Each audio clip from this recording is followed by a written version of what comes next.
Hello ಸ್ನೇಹಿತರೆ, ಹೇಗಿದ್ದೀರಾ? Welcome to ಮಧು ಸಂಸಾರಸಾಗರ. ಇವತ್ತು ಆರಾಮಾಗಿ ಮನೇಲೇನೆ ನಾವು ಕುಷ್ಕ ರೈಸ್ನ ಮಾಡ್ಕೊಳ್ಬೋದು. ತುಂಬ ಸಿಂಪಲ್ ಆಗಿರುತ್ತೆ, ರುಚಿ ಮಾತ್ರ ತುಂಬ ಚೆನ್ನಾಗಿರುತ್ತೆ. ಇದನ್ನು ಯಾವ ಥರ ಮಾಡೋದಂತ ತೋರಿಸ್ಕೊಡ್ತೀನಿ. ಬರೀ ಕುಷ್ಕ ರೈಸ್ ಮಾಡಿದ್ರೆ ಹೇಗೆ? ಅದಕ್ಕೆ ಜೊತೆಗೆ ಯಾವುದಾದ್ರೂ ಒಂದು ಪಲ್ಯ ಇದ್ದರೆ ತುಂಬ ಚೆನ್ನಾಗಿರುತ್ತಲ್ವ. ಬೀಟ್ರೂಟ್ ಪಲ್ಯ ಕೂಡ ಮಾಡ್ಕೊಳ್ಳೋಣ. ಬೀಟ್ರೂಟ್ ಪಲ್ಯಕ್ಕೆ ಇಲ್ಲಿ ಈರುಳ್ಳಿ, ಟೊಮೊಟೊ ಏನು ಬೇಡ ಸ್ನೇಹಿತರೆ, ತುಂಬಾ ಚೆನ್ನಾಗಿರುತ್ತೆ ಬೀಟ್ರೂಟ್ ಪಲ್ಯ. ಮಧ್ಯಾಹ್ನಕ್ಕೆ ಕೂಡ ನೀವು ಇದನ್ನು ತಿನ್ಬೋದು. ಇದ್ರ ಜೊತೆ ಚಪಾತಿ ಮಾಡ್ಕೊಳ್ಳಿ, ದೋಸೆ ಮಾಡ್ಕೊಳ್ಳಿ.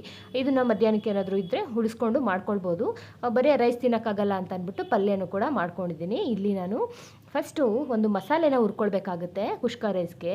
ಇಲ್ಲಿ ಚಕ್ಕೆ, ಲವಂಗ, ಸೋಂಪು ಇಷ್ಟನ್ನು ತೊಗೊಂಡು ಸ್ವಲ್ಪ ನೀವು ಎಣ್ಣೆಲಿ ಉರಿಯೋದ್ರಿಂದ ಆ ಒಂದು ಮಸಾಲೆ ಘಮ ಬಿಡುತ್ತೆ. ಹಂಗಾಗಿ ನಾನು ಒಂದು 3 ಸ್ಪೂನಷ್ಟು ಎಣ್ಣೆ ಹಾಕ್ಕೊಂಡು ಹುರ್ಕೊಳ್ತಾ ಇದ್ದೀನಿ.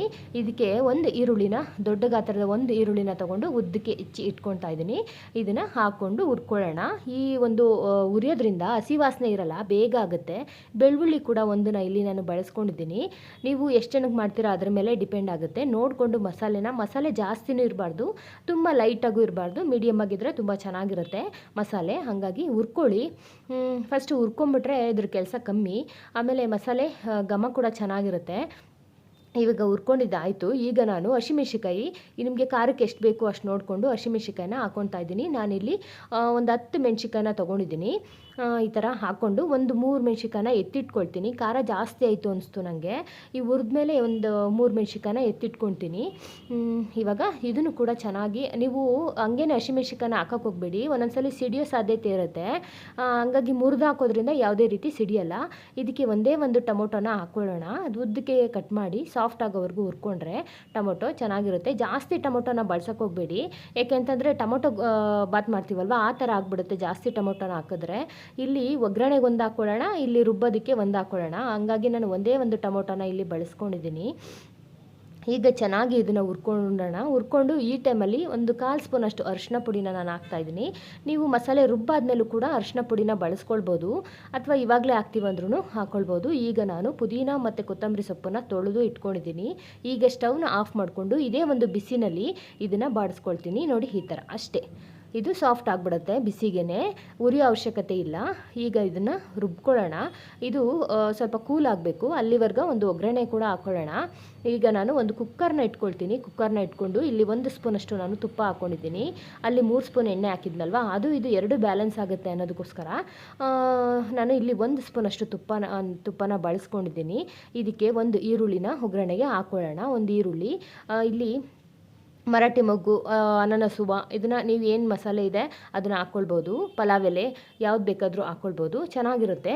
ಒಂದು ಘಮ ಬಿಡಲಿ ಅಂತ ಅಂದ್ಬಿಟ್ಟು ಇದನ್ನು ಹುರ್ಕೊಂಡು ನಾವು ಈಗ ಮಸಾಲೆ ತಣ್ಣಗಾಗಿದೆ. ಇದನ್ನು ರುಬ್ಬೋದಕ್ಕೆ ಮುಂಚೆ ನಾನಿಲ್ಲಿ ಶುಂಠಿ 1 ಇಂಚು ತೊಗೊಂಡಿದ್ದೀನಿ. ಇದನ್ನು ರುಬ್ಕೊಂಬರೋಣ. ಈಗ ಈ ಒಂದು ಹಸಿ ವಾಸನೆ ಹೋಗೋವರೆಗೂ ಇದನ್ನು ಹುರ್ಕೊಂಡು ಇದಕ್ಕೆ ನಾವು ಒಂದು ಟೊಮೊಟೊನೂ ಕೂಡ ಇವಾಗ ಒಗ್ಗರಣೆಗೆ ಒಂದು ಟೊಮೊಟೊ ಹಾಕ್ಕೊಳ್ಳೋಣ.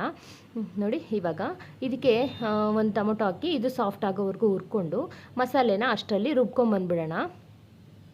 ತುಂಬ ನೈಸಿಗೂ ಮಸಾಲೆನ ರುಬ್ಬಾರ್ದು, ತುಂಬ ತರ್ತರಿನೂ ಇರಬಾರ್ದು. ಇಷ್ಟರಲ್ಲಿ ನಾನು ಮಸಾಲೆನೂ ಕೂಡ ರುಬ್ಬಿ ಇಟ್ಕೊಂಡಿದ್ದೀನಿ. ಈಗ ಇನ್ನೊಂದು ಸೈಡಲ್ಲಿ ಏನು ಮಾಡ್ತಾಯಿದ್ದೀನಿ ಅಂದರೆ, ನಾನು ಬಿಸಿನೀರನ್ನ ಕಾಯೋದಕ್ಕೆ ಇಟ್ಕೊಂಡಿದ್ದೀನಿ. ನೀವು ಯಾವುದೇ ಕಾರಣಕ್ಕೂ ತಣ್ಣೀರನ್ನೆಲ್ಲ ಬಳಸೋಕೆ ಹೋಗಬೇಡಿ, ಚೆನ್ನಾಗಾಗಲ್ಲ. ಯಾವುದೇ ಪಲಾವ್ ಆಗಲಿ, ಗೀ ರೈಸ್ ಆಗಲಿ, ಜೀರಾ ರೈಸ್ ಆಗಲಿ, ನೀವು ಬಿಸಿನೀರನ್ನ ಕಾಯೋದಕ್ಕೆ ಇಟ್ಕೊಂಡ್ರೆ ನೋಡಿ, ಮಸಾಲೆ ಎಲ್ಲ ಹುರ್ಕೊಂಡಿದ್ದೀವಲ್ವ, ರುಬ್ಬಿರೋಂಥ ಮಸಾಲೆನ ಹಾಕ್ಕೊಂಡು ಹುರ್ಕೊಳ್ತಾ ಇದ್ದೀನಿ. ಈ ಟೈಮಲ್ಲಿ ಸ್ವಲ್ಪ ಇದಕ್ಕೆ ನೋಡಿಕೊಂಡು ಉಪ್ಪನ್ನು ಕೂಡ ಸೇರಿಸ್ಕೊಳ್ಳಿ. ನನಗೆ ಇವಾಗ ಗೊತ್ತಾಗುತ್ತೆ, ಅನ್ನಕ್ಕೂ ಸೇರಿಸಿ ನಾನು, ಅಂದರೆ ಅಕ್ಕಿಗೂ ಸೇರಿಸಿ ನಾನು ಉಪ್ಪನ್ನ ಹಾಕ್ಕೊಳ್ತೀನಿ. ನಿಮ್ಗೆ ಗೊತ್ತಾಗಲ್ಲ ಅನ್ನೋರು ಆಮೇಲೆ ನೀವು ಅಕ್ಕಿ ಎಲ್ಲ ಫೈನಲಲ್ಲಿ ಕ್ಲೋಸ್ ಮಾಡ್ತೀರಲ್ವ, ಆವಾಗ ಉಪ್ಪು ಹಾಕ್ಬಿಟ್ಟು ನೀವು ಒಂದ್ಸಲಿ ತಿರುಗ್ಬಿಟ್ಟು ಮುಚ್ಚಿಟ್ಬೋದು. ಈ ಮಸಾಲೆಗೆ ಹಾಕಿದ್ರೆ ಚೆನ್ನಾಗಿರುತ್ತೆ, ಮಸಾಲೆನೂ ಕೂಡ ಉಪ್ಪನ್ನ ಇಟ್ಕೊಳ್ಳುತ್ತೆ ಅಂತ ಉಪ್ಪು ಹಾಕ್ಕೊಂಡಿದ್ದೀನಿ. ಇವಾಗ ನಾನು ಒಂದು ಅರ್ಧ ಸ್ಪೂನಷ್ಟು ಕೆಮ್ಮೆಣ್ಸಿಕಾಯಿ ಪುಡಿ ಹಾಕ್ತಾಯಿದ್ದೀನಿ, ಒಂದು ಅರ್ಧ ಸ್ಪೂನಷ್ಟು ಧನಿಯಾ ಪುಡಿ, ಒಂದು ಅರ್ಧ ಸ್ಪೂನಷ್ಟು ಗರಂ ಮಸಾಲ, ಒಂದು ಅರ್ಧ ಬಟ್ಲಷ್ಟು ಮೊಸರನ್ನ ಸ್ಕಿಪ್ ಮಾಡೋಕ್ಕೆ ಹೋಗಬೇಡಿ. ಈ ಕುಷ್ಕ ರೈಸಲ್ಲಿ ಮೊಸರು ಹಾಕಿದ್ರೆ ತುಂಬಾ ಟೇಸ್ಟ್ ಕೊಡುತ್ತೆ. ಈಗ ಇದನ್ನು ಒಂದು ರೌಂಡ್ ಈ ಥರ ತಿರುಗಿಸ್ಬಿಟ್ಟು 2 ಲೋಟದಷ್ಟು ನಾನು ಅಕ್ಕಿನ ತೊಗೊಂಡಿದ್ದೀನಿ. ನಾರ್ಮಲ್ ನಾವು ಎಲ್ಲರೂ ಮಾಡ್ತೀವಲ್ವಾ ಸೋನಾ ಮಸೂರಿ, ಅದನ್ನೇ ನಾನಿಲ್ಲಿ ರೈಸ್ನ ತೊಗೊಂಡಿದ್ದೀನಿ. ತಗೊಂಡು ಇದನ್ನು ಕೂಡ ಅಕ್ಕಿನ 1 ನಿಮಿಷ ಈ ಥರ ಮಿಕ್ಸ್ ಮಾಡಿಕೊಂಡ್ರೆ ಅಕ್ಕಿ ಉದುದ್ರಾಗಿರುತ್ತೆ. ಯಾವುದೇ ರೈಸಲ್ಲಿ ಅಂದರೆ ಗೀ ರೈಸು, ಕುಷ್ಕ ರೈಸು ಇದರಲ್ಲೆಲ್ಲ ಉಡುಡಿಯಾಗಿದ್ದರೆ ತುಂಬ ಚೆನ್ನಾಗಿರುತ್ತೆ. ನಾನು ಹೇಳಿದ್ನಲ್ವ 3 ಮೆಣಸಿನ್ಕಾಯಿನ ಎತ್ತಿಟ್ಕೊಂಡೆ ಅಂತ, ಅದನ್ನು ಇಲ್ಲಿ ಹಾಕ್ಕೊಳ್ತಾ ಇದ್ದೀನಿ ಚೆನ್ನಾಗಿ ಕಾಣಿಸುತ್ತೆ ಅಂತ. ನೋಡಿ ಈ ಥರ ಹುರ್ಕೊಂಡು ಈಗ ಬಿಸಿನೀರನ್ನ ಕಾಯೋದಕ್ಕೆ ಇಟ್ಕೊಂಬಿಡಿ ನೀವು. ಅಂದರೆ ಮಸಾಲೆ ಯಾವಾಗ ಹುರಿತೀರ ನೋಡಿ, ಕುಕ್ಕರ್ ಇಡ್ತೀರಲ್ವ ಆವಾಗಲೇ ಒಂದು ಸೈಡಲ್ಲಿ ಬಿಸಿನೀರನ್ನ ಕಾಯೋದಕ್ಕೆ ಇಟ್ಕೊಳ್ಳಿ. ನಾನು ಇಟ್ಕೊಂಡಿದ್ದಾಯಿತು. ಇವಾಗ ನಾನು 2 ಲೋಟ ನೀರಿಗೆ, 2 ಲೋಟ ಅಕ್ಕಿಗೆ 3 ಲೋಟದಷ್ಟು ನೀರನ್ನ ನಾನಿಲ್ಲಿ ಬಿಸಿನೀರನ್ನ ಬಳಸ್ತಾ ಇದ್ದೀನಿ. ಬಿಸಿನೀರು ಹಾಕೋದ್ರಿಂದ ಏನಪ್ಪ ಅಂತಂದರೆ ಬೇಗನೂ ಆಗುತ್ತೆ, ಮತ್ತು ಅನ್ನ ಉದುದ್ರಾಗೂ ಕೂಡ ಚೆನ್ನಾಗಾಗುತ್ತೆ, ಮತ್ತು ಮಸಾಲೆ ಕೂಡ ಚೆನ್ನಾಗಿ ಅನ್ನ ಅಕ್ಕಿ ಮಸಾಲೆ ಎರಡೂ ಕೂಡ ಹೊಂದ್ಕೊಳ್ಳುತ್ತೆ. ತುಂಬ ಟೇಸ್ಟು ಸಖತ್ತಾಗಿರುತ್ತೆ. ಈ ಥರ ಮಾಡ್ಕೊಂಡು ನೋಡಿ ಒಂದ್ಸಲ. ಇವಾಗ ನೋಡಿ ಆವಾಗಲೇ ಕುದೀತಾ ಇದೆ. ಈಗ ನಾವು ನೋಡ್ಕೊಳ್ಳಿ, ಉಪ್ಪು ಖಾರ ಏನಾದರೂ ಕಮ್ಮಿ ಇತ್ತು ಅಂತಂದರೆ ಈ ಟೈಮಲ್ಲಿ ಹಾಕ್ಕೊಳ್ಬೋದು. ಇವಾಗ ನಾನು ಕುದೀತಾ ಇರೋವಂಥ ಇದಕ್ಕೆ ಲಿಡ್ನ ಕ್ಲೋಸ್ ಮಾಡಿಕೊಂಡು 2 ವಿಷಲ್ನ ತೊಗೊಂಡ್ರೆ ಬಿಸಿ ಬಿಸಿಯಾದ ಕುಷ್ಕ ರೈಸ್ ರೆಡಿ ಆಯಿತು. ಇದ್ರ ಜೊತೆಗೆ ನೀವು ಮೊಸರು ಮತ್ತು ಸೌತೆಕಾಯಿ, 1 ಈರುಳ್ಳಿ ಹಾಕ್ಕೊಂಡು ರಾಯ್ತ ಕೂಡ ಮಾಡ್ಕೊಳ್ಳಿ, ತುಂಬಾ ಟೇಸ್ಟ್ ಕೊಡುತ್ತೆ ರಾಯ್ತ ಇದಕ್ಕೆ. ಈಗ ರೆಡಿಯಾಗಿರೋ ಕುದೀತಾ ಇದೆ ಅಲ್ವಾ, ಇವಾಗ ಕ್ಲೋಸ್ ಮಾಡ್ಕೊಳ್ಳೋಣ. ಕ್ಲೋಸ್ ಮಾಡಿಕೊಂಡು 2 ವಿಷಲ್ನ ತೊಗೊಳ್ಳೋಣ. ನೋಡಿ ಕ್ಲೋಸ್ ಆಯಿತು. ಈಗ 2 ವಿಷಲ್ ಆದಮೇಲೆ ನಾನು ಓಪನ್ ಮಾಡಿ ನಿಮಗೆ ತೋರಿಸ್ತೀನಿ. ನೋಡಿ ಈಗ ಓಪನ್ ಮಾಡ್ತಾ ಇದ್ದೀನಿ. ಬೆಳಗ್ಗೆನೇ ಅರ್ಜೆಂಟ್ ಇರುತ್ತೆ, ನಿಮ್ಮೆಲ್ಲರಿಗೂ ಗೊತ್ತು, ಹಂಗಾಗಿ ಬೇಗನೆ ಓಪನ್ ಮಾಡ್ತಾ ಇದ್ದೀನಿ. ಓಪನ್ ಮಾಡಿ, ತುಂಬ ಬಿಸಿ ಇರುತ್ತೆ ನೋಡ್ಕೊಂಡು ಓಪನ್ ಮಾಡಿ. ನೋಡಿ ಎಷ್ಟು ಪರ್ಫೆಕ್ಟಾಗಿ ರೆಡಿ ಆಗಿದೆ ಅಲ್ವಾ, ನೋಡ್ತಾ ಇದ್ರೇ ತಿನ್ಬೇಕು ಅನಿಸ್ತಾ ಇದೆ. ಎಲ್ಲೂ ಕೂಡ ಮಸಾಲೆನೂ ಕೂಡ ಜಾಸ್ತಿ ಆಗಿಲ್ಲ, ಕಮ್ಮಿನೂ ಆಗಿಲ್ಲ, ಸೂಪರಾಗಿ ಕುಷ್ಕ ರೈಸ್ ರೆಡಿ ಆಗಿದೆ. ಇದು ಬರೀ ಅನ್ನ ಅಲ್ವಾ, ಮಧ್ಯಾಹ್ನಕ್ಕೆ ಅನ್ನ ತಿನ್ನೋದಕ್ಕೆ ಪಾಪ ಮಕ್ಕಳಿಗೆ ಆಗಲ್ಲ ಅಂತ ಅಂದ್ಬಿಟ್ಟು ಅದ್ರ ಜೊತೆ ಒಂದು ಪಲ್ಯನೂ ಕೂಡ ಇರಲಿ ಅಂತ ಬೀಟ್ರೋಟ್ ಪಲ್ಯನ ಮಾಡ್ತಾಯಿದ್ದೀನಿ. ತುಂಬ ಸಿಂಪಲಾಗಿ ಮಾಡ್ಕೊಳ್ಬೋದು. ಈರುಳ್ಳಿ ಟೊಮೊಟೊ ಏನೂ ಇಲ್ಲದೇ ಬೀಟ್ರೋಟ್ ಪಲ್ಯನ ಯಾವ ಥರ ಮಾಡೋದಂತ ಅದನ್ನು ಕೂಡ ನಿಮಗೆ ತೋರಿಸ್ತೀನಿ. ಎಷ್ಟು ಪರ್ಫೆಕ್ಟಾಗಿ ರೆಡಿ ಆಗಿದೆ. ಇದ್ರ ಜೊತೆಗೆ ರಾಯ್ತ ಮಾಡಿಕೊಂಡ್ರೆ ಸಖತ್ತಾಗಿರುತ್ತೆ ಸ್ನೇಹಿತರೆ. ಒಂದ್ಸಲಿ ಟೇಸ್ಟ್ ಮಾಡಿ ಒಂದ್ಸಲಿ ಟೇಸ್ಟ್ ನೋಡಿ ಹೇಗೆ ಬಂತು ಅಂತ ತಿಳಿಸೋದನ್ನು ಮರಿಬೇಡಿ. ನಿಮಗೆ ಇಷ್ಟ ಆಗ್ತಾಯಿದ್ರೆ ಚಾನಲ್ಗೆ ಹೊಸಬ್ರಾಗಿದ್ದರೆ ಚಾನಲ್ನ ಸಬ್ಸ್ಕ್ರೈಬ್ ಮಾಡ್ಕೊಳ್ಳಿ ಸ್ನೇಹಿತರೆ. ಇದ್ರ ಜೊತೆಗೆ ಬೆಳಗ್ಗೆ ಪಲ್ಯನ ತಿಂದು ಇದನ್ನು ತಿನ್ನೋಕ್ಕಾಗಲ್ಲ ಅಲ್ವಾ, ಹಾಗಾಗಿ ಒಂದು ಬೀಟ್ರೂಟು, ಆ್ಯಪಲ್ಲು ಮತ್ತು ಕ್ಯಾರೆಟು ಇಷ್ಟನ್ನು ಹಾಕಿ ABC ಜ್ಯೂಸ್ ಮಾಡಿಕೊಡ್ತಾ ಇದ್ದೀನಿ. ABC ಜ್ಯೂಸ್ ಕುಡಿದು ಸ್ನಾನಕ್ಕೆ ಹೋಗಿ ಸ್ನಾನ ಮುಗಿಸ್ಕೊಂಡು ಬಂದು ಕುಷ್ಕ ರೈಸ್ ತಿಂದರೆ ಸ್ವಲ್ಪ ಅಂದರೆ ಜಾಸ್ತಿ ತಿನ್ನೋದಕ್ಕಾಗಲ್ಲ, ಬೆಳಗ್ಗೆನೇ ಒಂದು 6:30ಗೆಲ್ಲ ಯಾರು ಹೊಟ್ಟೆ ತುಂಬ ತಿನ್ನೋಕ್ಕಾಗಲ್ಲ ಅಲ್ಲ, ಹಾಗಾಗಿ ಜ್ಯೂಸನ್ನ ಮಾಡಿ ಕೊಡ್ತಾಯಿದ್ದೀನಿ. ಜ್ಯೂಸ್ ಕೂಡ ರೆಡಿ ಆಯಿತು. ಈಗ ಬೀಟ್ರೋಟ್ನು ಕೂಡ ನಾನು ಸಿಪ್ಪೆ ಎಲ್ಲ ಸುಲಿದು ಇಟ್ಕೊಂಡಿದ್ದೀನಿ. ನೋಡಿ ಜ್ಯೂಸ್ ಕೂಡ ರೆಡಿ ಆಯಿತು. ಇಷ್ಟು ಕುಡಿದು ಸ್ನಾನಕ್ಕೆ ಹೋಗಿ ಸ್ನಾನ ಮುಗಿಸ್ಕೊಂಡ್ಬಂದು ಕುಷ್ಕ ರೈಸ್ ತಿಂದ್ಬಿಟ್ಟು ಕಾಲೇಜ್ಗೆ ಹೋದರೆ ಆಯಿತು ಅಂತ. ಈಗ ನಾನು ಇನ್ನೊಂದು ಇದರಲ್ಲಿ ಮಧ್ಯಾಹ್ನಕ್ಕೆ ಅಂತ ಅಂದ್ಬಿಟ್ಟು ಒಂದು 3 ನಿಮಿಷ ಇದ್ದರೆ ಸಾಕು ಸ್ನೇಹಿತರೆ ಈ ಪಲ್ಯ ಮಾಡೋದಕ್ಕೆ. ಯಾವುದಾದ್ರೂ ಒಂದು ಪಲ್ಯ ತಿನ್ನಿ, ಒಂದು ಫ್ರೂಟ್ ತಿನ್ನಿ, ತುಂಬಾ ಚೆನ್ನಾಗಿರುತ್ತೆ, ಆರೋಗ್ಯ ಕೂಡ ಚೆನ್ನಾಗಿರುತ್ತೆ. ಒಂದು ಪ್ಯಾನ್ನ ಇಟ್ಕೊಂಡು 2 ಸ್ಪೂನ್ ಎಣ್ಣೆ ಹಾಕ್ಕೊಂಡಿದ್ದೀನಿ. ಇದಕ್ಕೆ ಸಾಸಿವೆ, ನಿಮಗೆ ಇಷ್ಟ ಆಗುತ್ತೆ ಅಂದರೆ ಕಡಲೆಬೇಳೆ, ಉದ್ದಿನಬೇಳೆ ಹಾಕ್ಕೊಳ್ಳಿ. ನಾನಿಲ್ಲಿ ಕಡಲೆಬೇಳೆ ಉದ್ದಿನಬೇಳೆನ ಬಳಸ್ತಾ ಇಲ್ಲ. ನಾನಿಲ್ಲಿ ಒಣಮೆಣಸಿಕಾಯಿ ಅಂದರೆ ಕುಷ್ಕ ರೈಸ್ಗೆ ಆಲ್ರೆಡಿ ನಾನು ಹಸಿಮೆಣಸಿಕಾಯಿನ ಬಳಸಿರೋದ್ರಿಂದ ಇದಕ್ಕೂ ಕೂಡ ಹಸಿಮೆಣಸಿಕಾಯಿನ ಬಳಸ್ತಾ ಇಲ್ಲ. ಒಣಮೆಣಸಿಕಾಯಿ ಮತ್ತು ಕರ್ಬೇವಿನ ಸೊಪ್ಪನ್ನ ಬಳಸ್ಕೊಂಡಿದ್ದೀನಿ. ಒಂದೇ ಒಂದು ಬೆಳ್ಳುಳ್ಳಿನ ಚಿಕ್ಕದಾಗಿ ಹೆಚ್ಚಿ ಇಟ್ಕೊಂಡಿದ್ದೀನಿ.